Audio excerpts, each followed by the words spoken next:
Ang galing talaga ni Lord, no? Marami tayong gusto pero hindi natin nakukuha. Marami tayong plano pero hindi natin nagagawa. Tapos biglang may magandang bagay na dadating. Alam mo kung bakit?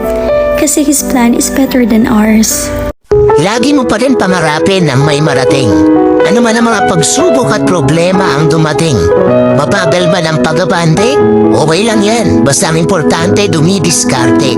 Tandaan mo na ang buhay ay hindi laging malungkot at malumbay.